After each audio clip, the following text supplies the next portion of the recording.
A Caert e Lide apresentam Cresce SC, o podcast de comunicação para o desenvolvimento de marcas e lideranças. Olá, sejam bem-vindos. Essa é mais uma edição do Cresce SC, o nosso podcast de comunicação para o desenvolvimento de marcas e lideranças. Eu sou a jornalista Melina Calduro, coordenadora de conteúdo da rede de notícias A Caert, e hoje chegamos na edição de número 20. Eu recebo aqui no estúdio o Luiz Gustavo Rosa, que é um amigo meu de longa data. Hoje ele é conselheiro de inovação, tem a Tairu, que é uma empresa de moda com inovação social, ecologia. E eu conheço o Luiz de longa data, que vem da época da comunicação. Então, o nosso papo vai ser hoje muito em casa. Luiz, muito obrigada por estar aqui conosco hoje. Melina, obrigado. Bom dia, pessoal. Tudo bem? Obrigado pelo convite. Fiquei muito feliz. Bom retornar aqui a Caert. É um lugar que eu já tive há um tempo atrás e traz boas memórias, né? Boas lembranças. O Luiz, ele é formado em administração, passou por áreas de marketing, ele é pós-graduado em marketing digital pela FGV e também ele é triatleta amador. Então, o nosso assunto hoje de comunicação, de liderança, disciplina, ele vai longe, né, Luiz? Vamos lá, vamos bater esse papo. Acho que tem muito a ver a questão do esporte com a gestão, isso é uma coisa que vai se complementando, né? Então, ao longo da vida, a gente tá lidando com essas duas frentes. Então, conta pra gente, assim, pra gente começar, como é que foi essa tua trajetória? Porque eu te conheci de terno e gravata na direção de marketing da TVBV, quando eu comecei a minha carreira no jornalismo, a gente estava ali nas salas ao lado, e hoje eu te vejo aqui no nosso estúdio, de saia, num look totalmente desconstruído. Conta um pouquinho pra gente como foi essa tua trajetória da administração até hoje. Legal. Bom, na época da Band, né, TVBV, era uma coisa muito mais diferente da minha vida, era muito mais formal. E era uma questão de aprendizado também. Então, a comunicação me ajudou nisso, até na desenvoltura de novos desafios, que eu nunca havia trabalhado num veículo de comunicação. Foi um aprendizado de televisão e rádio, e foi muito válido. Como é que foi essa transição, né? Ao longo do tempo, eu fui passando por outras experiências, das quais eu entendi que eu poderia contribuir um pouco mais, de uma maneira diferente, para o ecossistema como um todo de gestão e liderança. E eu fui me especializando, fui estudando, até que eu cheguei ao ponto de estar à frente de um negócio na área de calçados, que é uma marca da área de skate, muito conhecida no Brasil. Depois eu passei como head comercial de uma marca global de calçados esportivos também. E, por fim, eu passei por uma outra marca de calçados nos últimos 3 anos, das quais me deram muita experiência. No ano passado, eu comecei a investir em startups, já faz um pouquinho mais, faz um pouco mais de um ano, e apareceu um projeto para eu investir. E desse projeto me apaixonei, que é a Tairu, que era tênis sustentáveis. E a partir de então, no final do ano passado, me desliguei como executivo e venho tocando esse projeto desde maio, na verdade. Então a transição foi muito de entender qual que era o meu papel dentro desse mundo de inovação, de liderança, de gestão, também como alguém mais jovem, que a gente tem que estar aprendendo e aplicando e trazendo a velocidade que, às vezes, um negócio de maior robustez acaba tendo uma lentidão. Então, acho que essa transição foi do aprendizado e conseguir aplicar as coisas que eu fui vivenciando ao longo desse tempo, né? E tu vem de uma carreira que é de moda, passou por comunicação, voltou para moda, mudou de ramo na moda, né? Então, assim, essas experiências, como é que elas somaram para a tua vida a ponto de tu falar, não, eu quero seguir por esse caminho aqui? Legal. Acho que uma coisa que eu sempre falo, eu tenho a grata felicidade de, às vezes, conversar com as pessoas, seja numa roda de conversas, uma palestra, que é repertório. A questão de estar na moda, ir para a comunicação e voltar para a moda, isso trouxe para o Luiz uma experiência e a gente foi alinhando algumas coisas. Eu vim do mercado da moda, que é streetwear, que na época era uma coisa muito nichada. Hoje o mundo fala, as marcas de luxo procuram marcas de streetwear, marcas de skate, para se comunicar com os mais jovens. Até porque o skate está até nas Olimpíadas, virou moda. Virou moda. Eu sou de uma época que o skate, quem andava de skate ou quem estava na pista de skate, ele era marginalizado. E hoje, graças a Deus, isso tem um movimento que está mudando. A comunicação entra numa experiência de tentar tangibilizar aquilo que a gente acredita. Então, a experiência de rádio, a experiência da rádio e da televisão me deu muito a questão da urgência das coisas. Por exemplo, eu não consigo comunicar hoje no dia de ontem. Então, aquele comercial, a gente era da área de marketing e vendas, aquele comercial de ontem eu não consigo vendê-lo hoje. Então, tem um senso de urgência. Então, quando a gente pega isso e traz para a questão de liderança, a gente começa a ver a longevidade das coisas mais com controles diários, para ver se estamos indo numa rota. Então, sai da moda, aprende com a comunicação a questão de urgência e volta para a moda. E aí, quando eu volto para a moda já com o que mais de inovação, com aprendizado de inovação, que é vamos tentar entender o que está acontecendo hoje, mas olhando para o amanhã. E fazendo essa conversa de vai para frente e volta um pouquinho. A moda hoje, e a Tailu fala um pouquinho disso, ela está muito conectada ao que a forma de consumir. As pessoas mudaram. A gente está vivendo um pós-Covid, onde aquele terno muito usado na área de comunicação já não se usa mais. É muito comum se ver hoje um repórter ou um gestor andando de tênis, uma calça jeans, uma camisa um pouco mais despojada. E isso não é mais um momento de crítica, e sim é uma verdade. Então as pessoas estão mudando e a moda acaba influenciando no comportamento como um todo da sociedade, né? Então acho que tem um pouco disso. Eu estava justamente pensando nisso, em impacto social, né? Depois do Covid, muita coisa mudou e as pessoas passaram a se vestir de acordo com o que elas gostam. E acho que a gente passou por um período que essa formalidade, ela diminuiu, né? Em todos os ambientes. E como é que é nessa questão nas empresas, né? Esse impacto todo, essa mudança, como é que tu vê esse momento? Isso é até um motivo de conversa, porque nós estamos num momento... A Covid acabou em 2022. Então, primeiro ano pós-Covid, existiu um consumo e uma necessidade das pessoas entenderem qual seria o próximo passo. Hoje as empresas, e muitas das grandes empresas, estão querendo voltar ao modelo de presencial, e isso vai até mudar a forma de consumir de novo. Se antes eu tinha uma camisa que eu usava ela, sei lá, uma vez por semana, quando eu era híbrido, hoje eu vou ter que ter um guarda-roupa um pouco maior.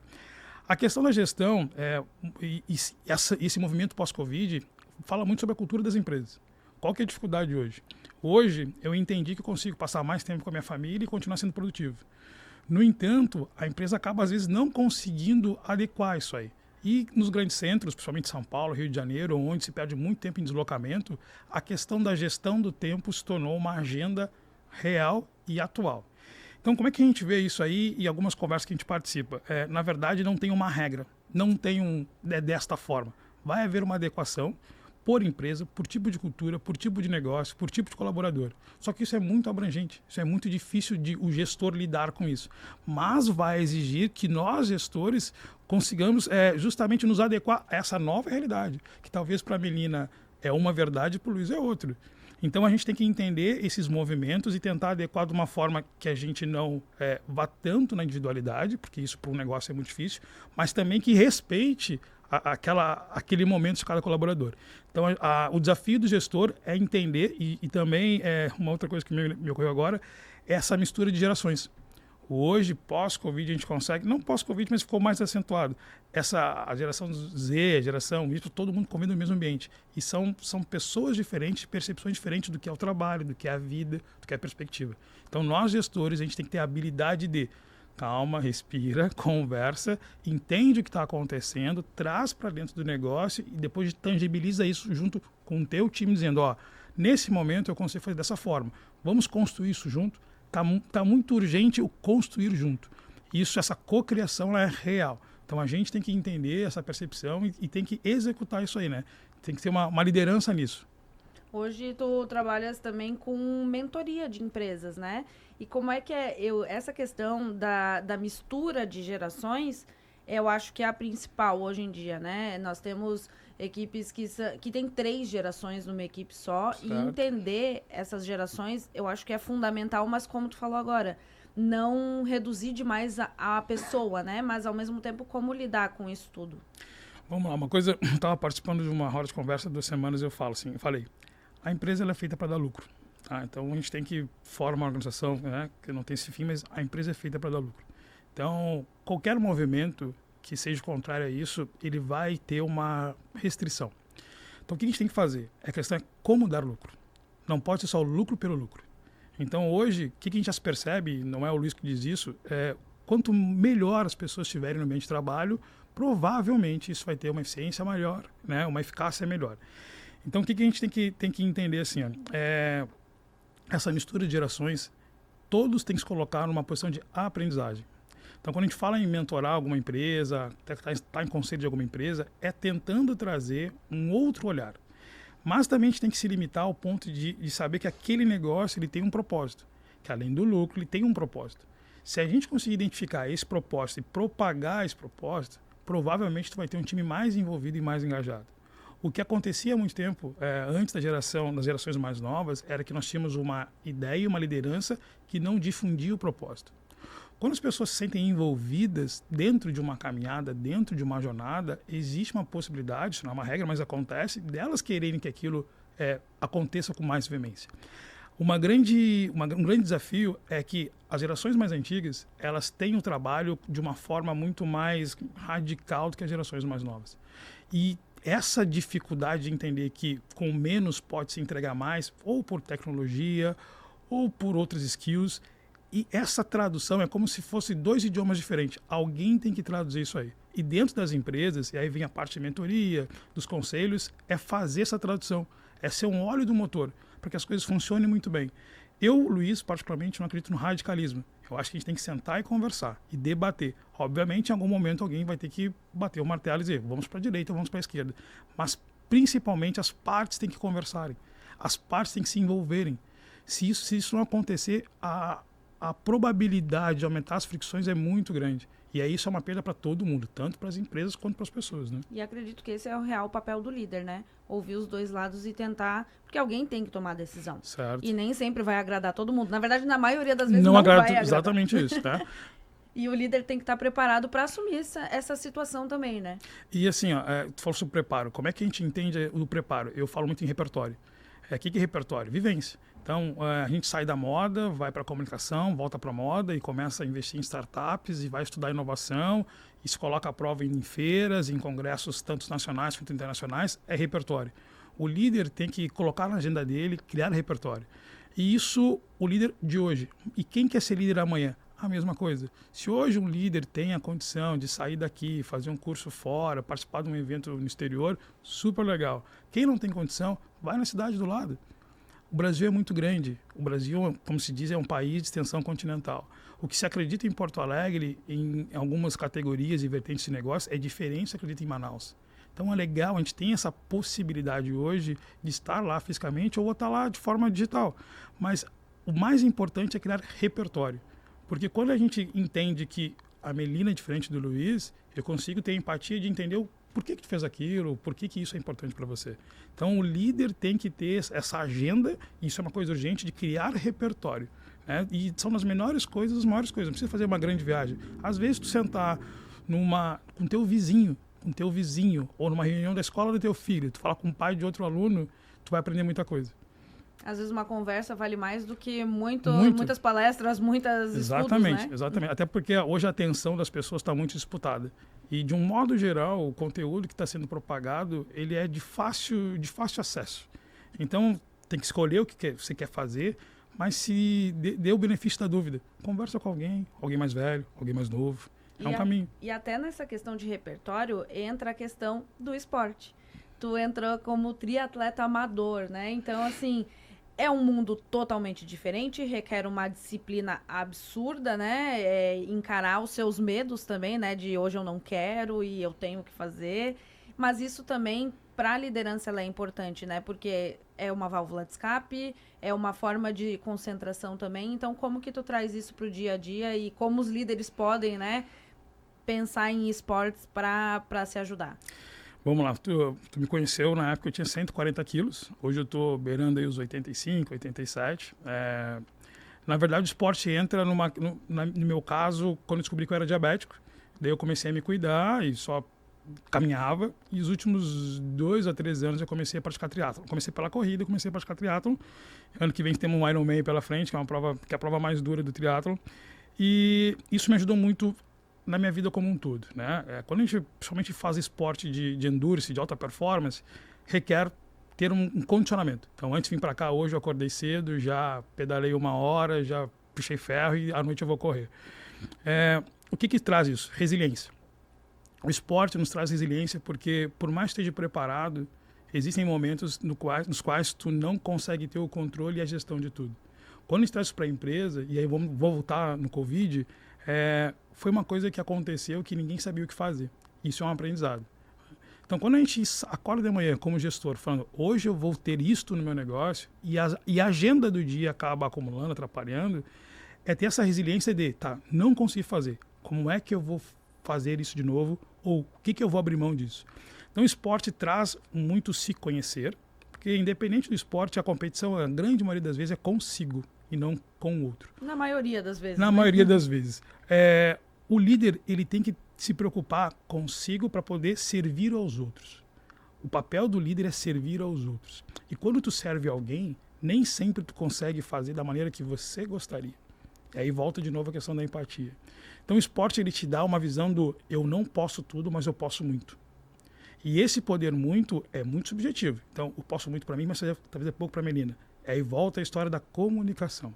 Se eu conseguir comunicar que esse é meu projeto, vou terminar um Ironman em 10 horas, isso aqui é um projeto. Talvez seja em 9, talvez seja em 11, mas esta é uma intenção. A liderança é a mesma coisa. Estamos aqui entrando no mês de novembro, no último bimestre do ano, então ainda tem tempo para fazer algumas coisas.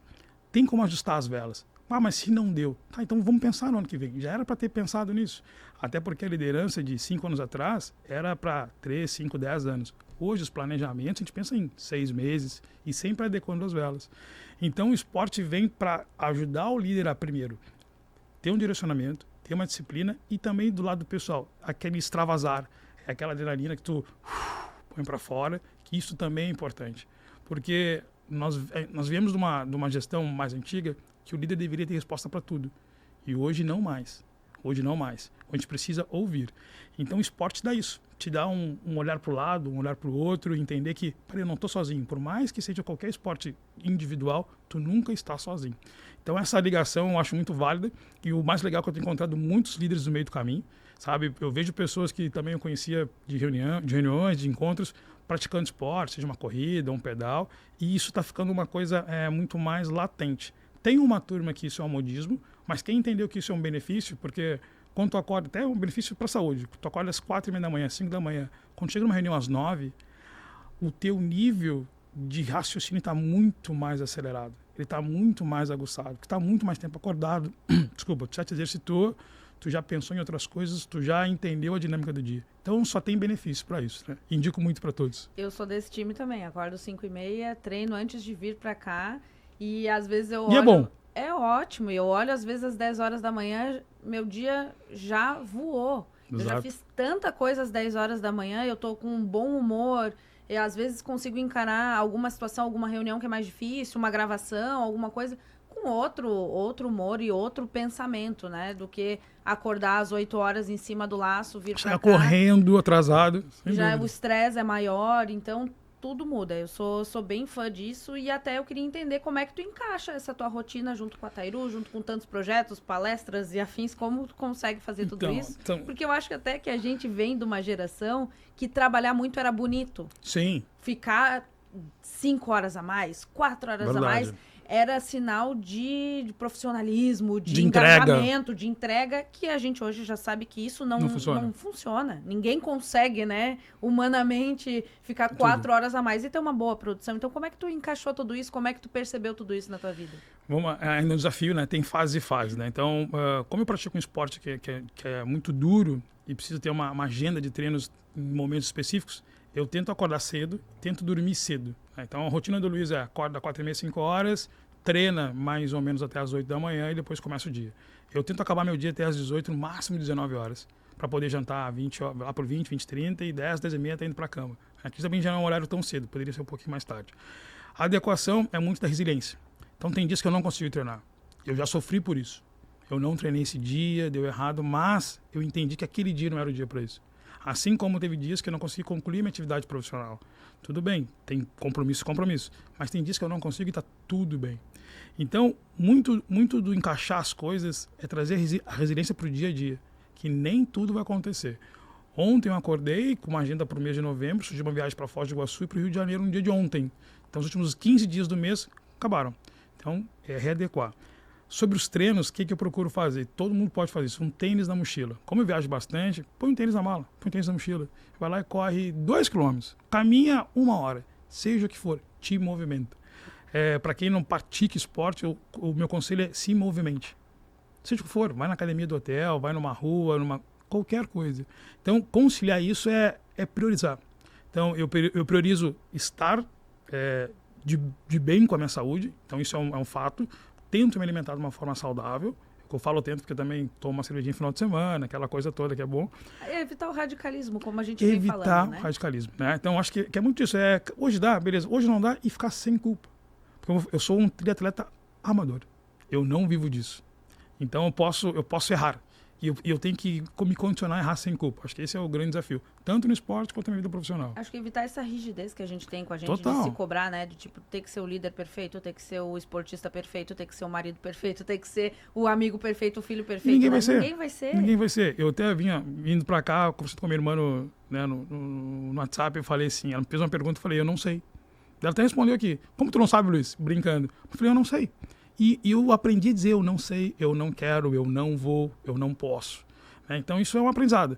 Então, como tu falou, né, Melina, a nossa geração, aquela de trabalhar até 10 da noite, cara, não vai. Isso não funciona. Somos uno. É um marido, é um filho, é um colega de trabalho, é um atleta, é um pai. É isso. E tem coisas que não voltam, né? O tempo. Principalmente o tempo. A televisão e a rádio me mostraram isso aí. O tempo não volta. Luiz, conta um pouquinho pra gente da Tairu em si. É um projeto tão legal, né? Conta um pouquinho mais pra gente. Vamos lá, a Tairu, eu entro como investidor do projeto e quem começa o projeto acaba desistindo. E o que é a Tairu? A Tairu é uma marca de tênis sustentável. Então nós trabalhamos com couro de milho, camurça vegana, cânhamo e algodão orgânico. Eu venho desse mercado de calçado, assim como passei pela TV, né? Eu venho da moda na parte de calçado. A Tairu é uma marca que significa companheiro de viagem, em Tupi-Guarani o nome Tairu. E hoje a gente tem uma preocupação com a inclusão. Então todos os fornecedores da Tairu, eles têm uma pegada, como eu falo, de inclusão. A Tairu, ela faz tênis numa fábrica que só faz tênis veganos. As camisetas que são de algodão orgânico, ela só faz uma fábrica que emprega só mulheres. As ecobags da Tairu são feitas por ex-detentos. O óculos da Tairu, que é de madeira de reaproveitamento. A embalagem é feita de madeira de reflorestamento. Os bonés são feitos de cânhamo. Então, toda a nossa jornada tem uma inclusão. E o que é a Tairu? Por que a Tairu existe? A Tairu veio um pouco do meu ofício hoje, que é sapateiro, de vender tênis, com o intuito de provar que eu consigo fazer o que eu sempre fiz de uma forma melhor. Melhor para o meio ambiente, melhor para a sociedade, não visando lucro pelo lucro. Claro que é um negócio que tem que dar lucro, mas ele está dando lucro gerando uma série de outras coisas. Então a Tairu, ela emprega ex-detento, ela emprega deficiente físico, mulheres. Então, quando a gente enxerga isso e conversa com a cadeia de fornecedores, isso aqui é um projeto que é um pouco diferente da maioria, não é só o lucro pelo lucro, a gente consegue envolver as pessoas nesse propósito. Então a Tairu é uma empresa que ela começou efetivamente no mês de julho, dia 30, através do e-commerce. Então ela está há 90 dias no ar vendendo no e-commerce. Hoje a gente está com 12 lojas multimarcas vendendo os nossos produtos. Estamos com operação em Portugal, na Espanha, nos Estados Unidos e no Chile. Pretendemos até metade do ano que vem estar pelo menos em 20 países e ter 150 portas abertas aqui no Brasil. Então é um projeto um pouco ousado, mas vindo desse mercado de moda, de calçado, temos algumas direções que são privilegiadas. Então é um projeto que a gente quer envolver as pessoas. A Tairu, ela tem algumas parcerias, ela tenta dar voz a alguns profissionais. Então os tênis foram feitos por designers diversos, alguns usaram inteligência artificial também para desenvolver produto. A gente convida escolas de design, escolas de moda para desenvolver produtos conosco. E depois disso vendido, metade do lucro vai para essas pessoas. Então é criar uma comunidade com a intencionalidade de fazer a diferença. E no Brasil, a gente fala muito sobre o ambiental, que faz sentido, e é uma urgência, o vídeo que aconteceu em maio em Porto Alegre, no Rio Grande do Sul como um todo, só que ter comida na mesa, acho que fala mais alto. Então a Tairu, por mais que ela tenha uma pegada de sustentabilidade, através da matéria-prima que ela usa, o mais importante para nós é estar contribuindo para a geração de emprego. Então empreender nesse país é muito difícil, liderar é muito difícil, mas a gente acredita nisso. A gente acredita nisso e estamos tentando contribuir da melhor forma. Nossa, que projeto legal. E quando é que foi esse estalo da mudança de propósito que veio para ti? Eu acho que isso vem com o esporte, tá? Quando o Luiz entende que ele precisa... Eu tenho uma Alice, uma filha que vai fazer 8 anos em janeiro, que mora em Salvador. Quando a gente entende que a gente tem um legado para deixar, a gente começa a se cuidar. Quando a gente começa a perceber, no Covid, eu e a Ana, minha esposa, a gente arrecadou mais de 10 mil peças de roupa em 12 estados no Brasil e acho que umas 4 ou 5 toneladas de alimento. Quando a gente começa a ajudar as pessoas e tu aprende algumas lições. Eu fui doar a cesta básica para uma família em condição difícil e ela falou, eu já ganhei comida, para hoje eu não preciso. Doa para alguém que está com fome hoje. Eu não posso doar uma comida para amanhã que tem fome hoje. Quando tu começa a viver isso aí, não tem como não te tocar. Então, acho que pós-Covid veio um aprendizado. A minha filha me ensina, quero um mundo melhor para Alice. E aí eu falei, não, vamos fazer de uma forma diferente esse negócio. Então, ser tocado é olhar para o vizinho, é olhar para o lado. Eu não estou inventando a roda, eu não sou melhor do que ninguém, só estou tentando fazer a minha parte. Se eu conseguir tocar uma pessoa por dia, tá super legal. Se essa uma pessoa por pagar para mais outra pessoa, tá melhor ainda. Então, é muito do que eu quero pro amanhã. Não é só do Luiz. A minha vida tá super legal, tô com saúde, tô bem, tá tudo certo. Mas não é só a minha vida. É onde eu estou inserido. É literalmente o senso de comunidade, né? Total. Porque quando a gente fala em comunidade, parece uma coisa distante, mas é isso. Às vezes é tu olhar pro teu vizinho. Sim. Né? Tu olhar para uma pessoa que tá perto, que convive contigo todos os dias, que tu passa na rua todos os dias, né? Isso é engraçado. Eu moro no centro da cidade, de Floripa. É um lugar onde está crescendo o número de moradores de rua. Volta e meia a gente tem conversado com as pessoas. Conheci um rapaz de 70 anos, um jovem rapaz, que é de Pernambuco, e a gente virou amigo. Então eu sei mais ou menos onde ele fica, a gente vai lá, a gente conversa, já ofereci ajuda. Ele, não, por enquanto eu não quero nada. Eu estou bem, eu estou pensando na vida, ele falou. Então é isso, é olhar para o próximo. É olhar para o próximo. Né? Ouvir. Às vezes é um abraço, às vezes é uma palavra, às vezes é um ouvido. É isso, olhar para o próximo. E até respeitar esse limite, porque ele fala, eu não quero ajuda. Eu não quero ajuda. E às vezes a pessoa está forçando assim, não, porque eu tenho Exato. que ajudar. Eu falei, tu quer uma roupa assim? Não, Liz, olha só, eu não quero roupa porque eu não tenho como carregar. Eu falei, puta, é verdade? Eu falei assim, tá bom do jeito que tá. Eu falei, legal, precisa de alguma ajuda, aqui meu telefone, eu moro em tal lugar. Enfim, é em comunidade, é pensar nisso, eu acredito muito nisso, eu tento viver dessa forma. Nossa, Luiz, eu tô assim, impressionada, né? Acho que não imaginava esse teu caminho, essa tua trajetória. Essa diferença de quando a gente se conheceu, né? Mas eu tô muito feliz de ver tudo isso, né? De ver toda essa evolução e de aprender também contigo, porque como a gente falou fora do ar, né? O Cresce pra mim são histórias e aprendizados contínuos e até por essa questão da liderança, né? Como a gente conversou, um resumo, né? É isso, é uma troca, uma conversa, é ouvir o que o outro tem para dizer e assimilar isso também, né? A gente está chegando no fim do nosso podcast e eu queria que tu deixasse uma mensagem para quem está nos ouvindo, porque são líderes e são pessoas ouvintes das rádios de toda Santa Catarina, então o que tu pode contribuir com a gente hoje? Legal. Uma coisa que eu sempre falo nas minhas palestras, no final, tudo se resume a pessoas. Então, acho que uma mensagem primeiro, vamos cuidar das pessoas, na sua casa, no seu local de trabalho, na sua comunidade. A rádio tem uma força muito grande nisso, por mais que cada vez os streams tenham ganhado força, mas principalmente numa turma mais jovem, a rádio em muitos lugares, principalmente no interior, ela acaba sendo como um meio de comunicação e atualização. Então, quando um comunicador, como uma rádio se posiciona perante alguma situação, isso pode se tornar uma verdade. Então, acho que a minha mensagem vamos cuidar do próximo, vamos cuidar do que a gente propaga e vamos tentar propagar sempre o bem. Não é dizer que todo mundo tem que ser feliz todos os dias, não é isso. Mas a intenção que isso aconteça muda. Então, o pessoal que é de liderança, que é o pessoal de rádio, vocês têm um papel na comunidade que pode fazer a diferença na vida de muitas pessoas. Então, sempre vamos lembrar, no final do dia são as pessoas. Nem todo mundo tem intenção de fazer uma coisa para prejudicar alguém. E mesmo que tenha, nós temos que dar o benefício à dúvida. Será que é isso mesmo? Por que isso aconteceu? Claro que é muito difícil ter essa resiliência, mas nós temos que exercitar. Assim como na atividade física, tem que exercitar. A vida, ela é um filme. Se hoje acontece uma coisa que me desagrada, pensa que isso é uma fotografia de um grande filme. É só um frame. Então a gente tem que seguir adiante, porque a vida é um filme. No fim, são só pessoas. Obrigada, muito obrigada por ter vindo até aqui. A Caerte está sempre aberta, né, para contar essas histórias. E eu quero agradecer também a você que nos acompanhou pela sua rádio preferida e também pelo YouTube da Caerte. Na semana que vem tem mais histórias aqui no Cresce. Até mais!